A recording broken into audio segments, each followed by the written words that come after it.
ولا إسماعيل وزير أنا عارف الدولة دوري guddiga faakuleynta bulshada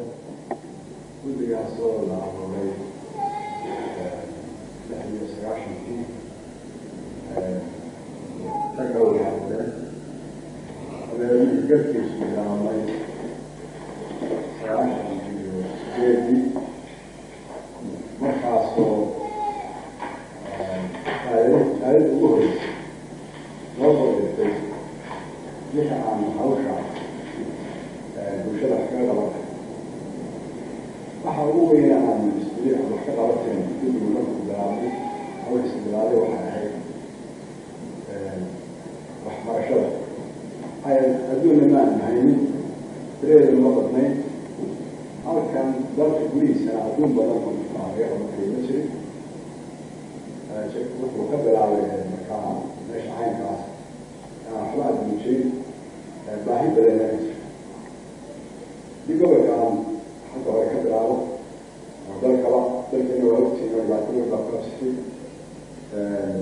waxay kaliftay markii ay dowladdii iyo qabiilooyinkii ama jawaabihii kasoo horjeeday ay muddo dagaalamayeen waxaa dagaalka ku guuleysay ku adkaaday qabiilooyinkii shabahadaha sheeganayay dabadeedna dagaalkii halka kasii wadeen ama kaa kaliftay qolo waliba gobolka ay u dhalatay ama ha ku shaqeeyaan gobolka u dhalatay haddii ugu noolaa dadkii halka ka yimid waxay kaliftay markaa dadkii u dhashay gobolka inay kusoo noolaan gobolkii magaaladan markii 1991 ilaa 80 baa joogay haddana waxaa lagu tiriyaa inay ugu yaraan 5 laabatay yaa lagu tiriyaa dadkii hawshii markii halka yimaadeen qof waliba si u noolaa lahaa ayuu bilaabay waxaa markii ay naftoodii markay qoladii u soo heshay inay ku noolaato waxay usoo jeesteen inay carruurtooda si wax loogu dhiga ay xaalad u firdahayeen maxaa yeelay waxay ka badeen haddaan ay tacliisiin inay kuwa jidka istaaga ee baabada joojiya ee booba noqdaan bay ka badeen marka ninkii qoyska kari karayaba carruurtiisu iskuul marukaadi waxaana sii daro noqotay in iskuulladii lagu wada jooga ku jiray dadweynahaas oo xayba iskuulladii wada galay waxay markaa noqotay in iskuulladii ay u kireeyaan guryo kireeyaan iskuulla u bedelaan dadkiina wixii kari karaya ay bilaabaan iskuulla inay dhisaan weliba xagga diinta markaa u badnaa markaa waxaa anagu aanu nimid waxa ugu horreeyey muxuu ahaa aanu qabanay waxay ahayd lacagtii ugu horreeyay aan hadeen iskuulka kaga saaray aanu dadkii kaga saaray iskuulka koo xaafiyo ayaa dhalinyara markaa ku jirtay oo macdimiinahay waxay ogolaaday inay wax ku dhigaan iskuul noqdo halkaas aanu ku bilownay waxaa yeeli jiray laba iskuuloo dooris xagga diin dabeedna laga dhigay iskuulla caama iyagana waa lagu bilaabay halkaasa iskuulladii ka socdeen ilaa markii dambe ay soo hadhay iskuulkii markii waxay soo socotaba markii ardadii gaadhay heerka ay dhaafeen dugsiga dhexe ayaa waxay noqotay dugsi sare in la helo dugsigaa sare markii loo baahday oo dadka ku jiray waxaanu u baahnay markaa lacag aanu kaga saaro dadkii ku jiray waxaa noo soo gurmaday markaa shareeda adlaanta oo soo diray lacag dadkii lagaga saaro waxay kaloo soo direen lacag iskuulkii intii markaa loo baahnaa qologii markaa loo baahnaa sanadka hore labada sanada hore dib loo kurso iskuulka marka hadda waxaa xaalku marayaa iskuulladii oo dhan oo laga baxay marka laga reebo dugsigii dhexe oo isagu u baahan dadka in laga saaro dibna loo sameeyo hadda waxaa jira halkan maascaanood 5 iskuul baa jira 5taa iskuul waxaa ku jira ilaa 2,000 oo ardaya ku jirta ilaa 2,000 baa ku jirta oo dugsiga sare ugu sarreeyo ilaa dugsiga koowaad dugsiga hoose gobolka oo dhan marka la eegana gobolka sool sanaag iyo hawl reerka magacaani markuu meesha inta uu yaal waxaanu ku qiyaasnay inay joogaan wax ku bartaan 5,000 oo arday 5,000 oo arday dhigtaan halkaas u socotaa waxaa laga yaabaa in tayadu aan sidaan rabna ahayn waxay hadda wax ku bartaan saldhig ugunayna waxa weeyaan macallimiinta wax dhigtaa waxa siiya muxuu ahaa arday dhaqaale helaan waalidka ardaydaa siiya halkaa laba arrimood oo dhibaatada ka yimid wuxuu wuxuu yahay ardadii aan waalidkood awood dhaqaale lahayn iskuulka waxba kama dhigtaan midda labaadna waxa weeyaan mar haddii macallinku aan dawlad wali wax siin ama meel caama wax laga siin oo dadka u dhaxaysa wuxuu iska noqday inuu isagu madax banaado habkii iskuulka loo maamulayay oo wixii la dhigayay annagu haddaanu nahay guddiga bulshada waxaanu shuruud ka dhignaa waxa aanu ku caawinayno iyo waxaanu ka qabanayno iskuullada inay manhajkii darkii ku jiri jiray Soomaaliya wax ku dhigaan oo bixi intii ku habboonay wax ka dhigaan la xoojiyo diinta iyo luqadaha wixii la odhan jiray kacaaniya kuwaana meesha laga saaro laakiin la xoojiyo diinta iyo luqooyinka la xoojiyo مثلا السوق هذا سريع على جوجل على واحد يعني يدوش إنجليزي بعض اللغة في عربي في لغات لكن لغة أخف ولا وحوية على ما ذيك اللغة وحوية وإنجليزي وياه هاي واحد لو قال لي بديل التكنيك ما تصل تجربة اللغة بعد الصواري من دوالي يعني ممكن شو يعني أدوك السوق بقالوا لوري أو على كرنية هذا في مكان سولي مريا تأخذ السودان haddii guud ahaan la eego haykalka guud jaamacadda in baa maqan taasna waxaa loo baahan doonaa hadda muddo ay naga xigto 3 sano maxaa hadda iskuulka sare sanadkii u horeeyay ayaa dhamaaday 3 sano ayaa u haray hadda qoladii labaad ee gelinahay sanadka labaad baa imtixaanka laga qaadaya markaa waxaa 3 sanood ka bacdi ayaa loo baahan doonaa iskuul sare ayaa loo baahan doonaa haddii alla idmo أنا واحد فينا لو قالوا مصري واش لا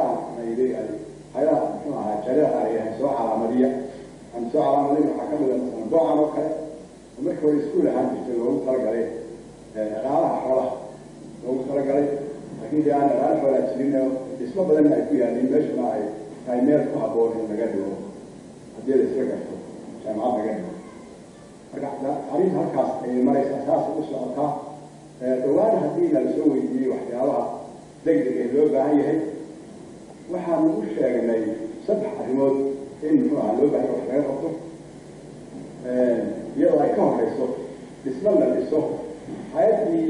guddoonka waxbarashada wareegsi iyadoo la dhiso marka hore marka la dhiso dabeedna la tiro koobo macallimiinta iyo ardayda iyo iskuulada iyo fasalada iyo waxaas oo dhan waan la tiro koobnay waxaa dabeedna muxuu marka intaa la habeeyo iskuulada u baahan wax laga qabto oo u baahan dhisme la gaarsiiyo heer wax lagu dhigi karo iskuul kasta halkaa adigu waa iskuulada hadda wax lagu dhigtaa waxa weeyaan 20 iskuul marka la isku dhawaado saddex gobolba waxaa markaa miisaan oo baaba'ay markii waalidkii ay u waayeen ardaydoodii inay qarash ka bixiyaan lagu baro waxaa dhacday in iskuulo badan oo aan markii hore saa usii wanaagsanin ay dumaanba hadday wax jireen muxuu ahaa alaadiina la iska bilaabaysto markaa tobaniye iskuul baa jira kuwaana haddii la isla garto dadka degan meesha in ay ka qayb galaan dhismahooda waa muxuu ahaa macallimiintana ay waxtar u fuliyaan haddii alla idin marka iskuulka loo dhamayo in qol walba lala dhiso dhowr kasta lala dhiso ayaanu soo jeedinay si halkaa ay uga hirgasho markaa waxbarasha uga hirgasho meelaha iskuulada ka dhimeen qodobka kale aan soo soo jeedin aad muhiimka u ahayd waxa weeye in macallimiinta dhaqaale la siiyo oo lagu dadaalo in dhaqaale la siiyo dhaqaalaha loo baahay waxaan horta koobnay inta macallin iskuul walba ku habboon in wax la siiyo waxaanu istusnay iskuulkii fasal walba waxaan ku sheegnay one teacher one class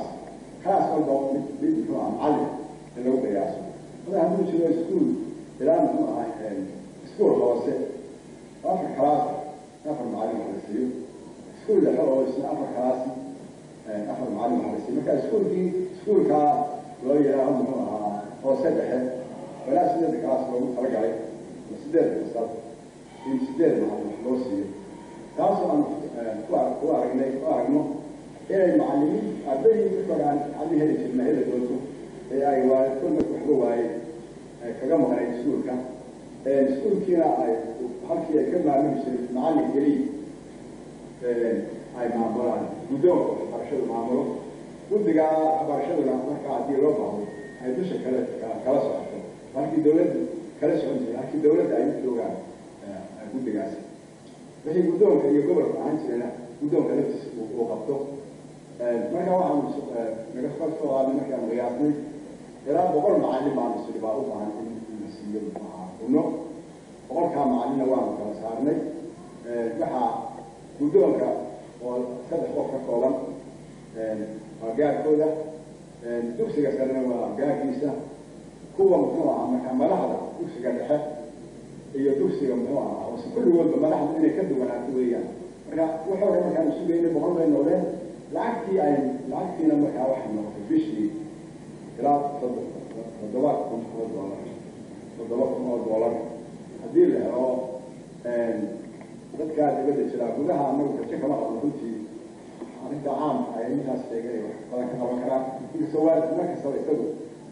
wax laga heli doono maxay dadkii maa macallimiintooda meesha kuma jirtay intii lagama maarmaanka aytaan soo qaadnay intaa kale markaa macallimiintii bay u taal xale waalidkii u taal marka in dibadda jaalidaha inaga jira ay arrintaa u midoobaan si joogtaa markaa ay usoo diraan lacagta qadarkaasa iyadoo ay ka horeyso labada arrimoodee dugsiyada dib loo habeyn dhisayo ay ka burbursan yihiin iyo kuwa wada burbura ee dib loo sameynayo kuwa dib loo sameynayo iskuulka waxna ka soo qaadnay waxaa kale inay ka dhargaan tuulooyinku iyo meelaha ay ka dhisan yihiin laakiin $5,000 loo qoodayo marka ilaa 8 iskuul weeye marka 8 iskuul in muxuu ahaa iyadana haddii ay ogolaatay muxuu ahaa waalidka ogolaata ama tuulada ogolaata in muxuu ahaa iyadana laba cisho ilaasay laba marka ugu horeysa 2 fasal oo lagu bilaabo ilaa naarta ay ka socoto iyadoo la isugu tegayo ilaahay hadduu keeno dawladda dee maado muxuu ahaa ay arrintaa ka qayb gasho haddii aan dee dawladnimo iman sida dawlad ahaan imanna dee dadkii u dhashay ay muxuu ahaa gudihii dibadba ay iska taakulayaan muxuu ahaa u midoobaan oo muxuu ahaa hubiyaan in ardaydu muxuu ahaa wax dhigato sidaa hore u sheegayna ilaa haddee wax dhigtaa taascanoodna waa 2 kun gobolka oo dhan 3 meeloodba waxay isku noqonayaan kulligeedba taascanood 5 kun isku noqonayaan الناس عارفين وحضرتوا مريسا وحياة ولا وكلوا بدنا حاجة ويش لكن خمس سوق قوي حاجة برشلونة هذا كله سنة ديالهم